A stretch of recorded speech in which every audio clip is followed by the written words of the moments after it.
ಮದ್ದೂರು ತಾಲೂಕು ದೇವೇಗೌಡನದೊಡ್ಡಿ ಮೆಣಸ್ಕೆರೆ ಗ್ರಾಮದಲ್ಲಿ ಶಾಸಕ ಮಧುಜಿ ಮಾದೇಗೌಡ ಹಾಗೂ ಕಾಂಗ್ರೆಸ್ ಮುಖಂಡ ಆಶಯ್ ಮಧು ಮಾದೇಗೌಡ ಅವರನ್ನು ಸನ್ಮಾನಿಸಿ ಗೌರವಿಸಿದರು.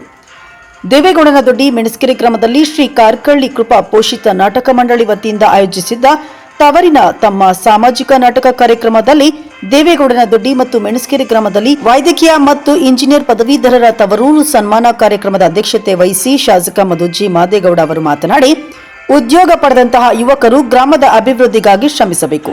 ಆಗ ಮಾತ್ರ ತಮ್ಮ ಉದ್ಯೋಗಕ್ಕೆ ಬೆಲೆ ಬಂದಂತಾಗುತ್ತದೆ ಎಂದು ತಿಳಿಸಿದರು.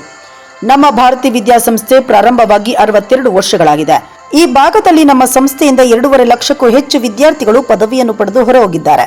ನಮ್ಮ ಕಾಲೇಜಿನ ವೈದ್ಯಕೀಯ ಮತ್ತು ಇಂಜಿನಿಯರ್ ವಿದ್ಯಾರ್ಥಿಗಳನ್ನು ಗ್ರಾಮಸ್ಥರು ಸನ್ಮಾನಿಸುತ್ತಿರುವುದು ಒಳ್ಳೆಯ ಬೆಳವಣಿಗೆಯಾಗಿದೆ. ಇವರಿಗೆ ಗ್ರಾಮಸ್ಥರ ಪರವಾಗಿ ಹಾಗೂ ಭಾರತಿ ಎಜುಕೇಷನ್ ಟ್ರಸ್ಟ್ನ ಪರವಾಗಿ ಸಮಸ್ತ ಜನತೆಯ ಪರವಾಗಿ ಸನ್ಮಾನ ಮಾಡಲಾಗುತ್ತಿದೆ ಎಂದರು. ಇನ್ನು ಶಿಕ್ಷಣ ಮುಗಿಸಿದ ನಂತರ ನಗರ ಪ್ರದೇಶದಲ್ಲಿ ಉದ್ಯೋಗ ಪಡೆದುಕೊಂಡಿರುವುದು ಒಳ್ಳೆಯ ಬೆಳವಣಿಗೆ. ಆದರೆ ವಾರಕ್ಕೊಮ್ಮೆ ಅಥವಾ ತಿಂಗಳಿಗೊಮ್ಮೆ ಆದರೂ ನಿಮ್ಮ ಗ್ರಾಮಕ್ಕೆ ಬಂದು ಗ್ರಾಮದಲ್ಲಿರುವ ವಯೋವೃದ್ಧರಿಗೆ ಕೈಲಾದ ಸೇವೆಯನ್ನು ಮಾಡಿದರೆ ನಿಮ್ಮ ಉದ್ಯೋಗಕ್ಕೆ ಬೆಲೆ ಸಿಕ್ಕಂತಾಗುತ್ತದೆ. ಜೊತೆಗೆ ನಮ್ಮ ಕಾಲೇಜಿನ ವಿದ್ಯಾರ್ಥಿಗಳು ಎಂದು ಹೇಳಿಕೊಳ್ಳುವುದಕ್ಕೆ ಹೆಮ್ಮೆ ಆಗುತ್ತದೆ.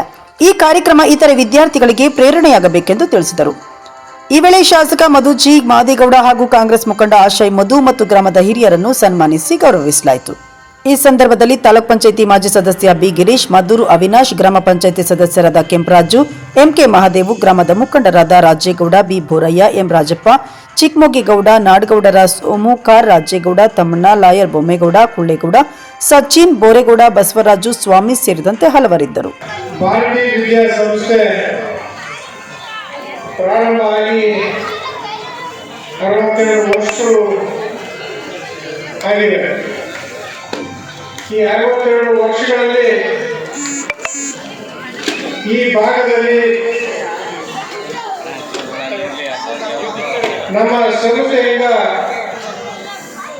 2.5 ಲಕ್ಷಕ್ಕಿಂತ ಹೆಚ್ಚಿನ ವಿದ್ಯಾರ್ಥಿಗಳು ಪದವಿಯನ್ನು ಪಡೆದು ಆಚೆ ಬಂದಿದ್ದಾರೆ.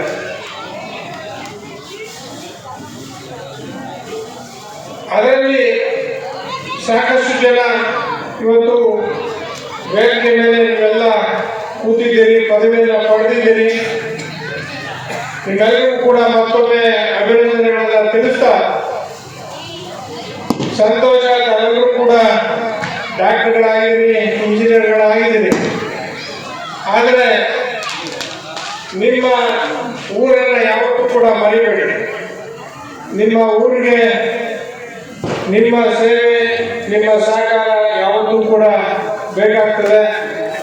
ಈ ಗ್ರಾಮದಲ್ಲಿರ್ತಕ್ಕಂಥ ಇವತ್ತು ಡಾಕ್ಟರ್ಗಳು ಇವೆಲ್ಲ 5-6 ಜನ ಡಾಕ್ಟರ್ಗಳು ಕೂತಿದ್ದೀರಿ. ಇವತ್ತು ಹಳ್ಳಿಗಳು ಒಂದು ಓಲ್ಡ್ ಏಜ್ ಹೋಮ್ ಆಗಿರ್ತಕ್ಕಂಥದ್ದು